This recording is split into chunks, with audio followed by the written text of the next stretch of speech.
Hello everyone! So for this video, magluto tag sa tanghon na may sahog na ulang tapos cabbage. So instead of bihon, sa tanghon na itong gamiton. So para magluto na ta. So first, atong gisahon na nga to ang sibuyas, ahos. So major lamas ra gid na murag na akong gamiton every magluto ko.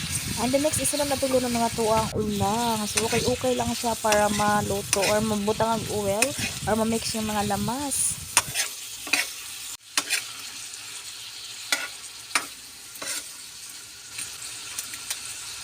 So ito sa siyang takluban para igupon maluto ang ihang ulang. Sa mga few minutes na bukal na siya. Ako na siyang okay otro. Of course, bitanga ta siyang magic sarap para lamig kita tong luto, of course. And then bitanga tog tuyo pang timpla, so balancing naman pang balance sa lasa. And then naman okay atong sa takluban at ko siyang pakuluan para make sure lutong-luto na gid ato ang kanang hipon. So of course atong ilunod na nga to ang sutanghon. So okay portion para ma-mix sa tubig at saka sa lasa nga to ang gitimpla.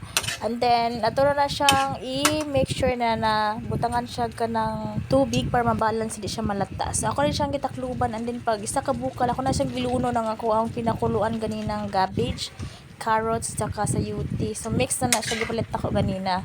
So of course ato siyang kayon para mamikos-mikos yung lami.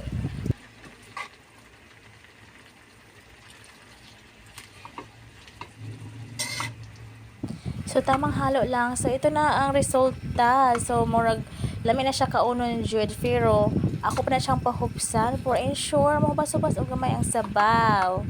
Kay kani magud nga recipe siya para siyang bihon pero sa takon ako gamit kay nasumhan ako bihon. Sana all.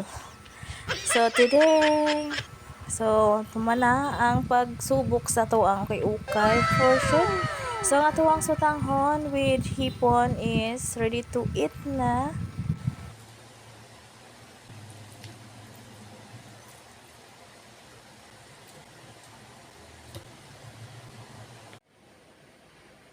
Sa mga onatan ninyong tanan. So thank you Lord for the blessings and happy time everyone. Bye!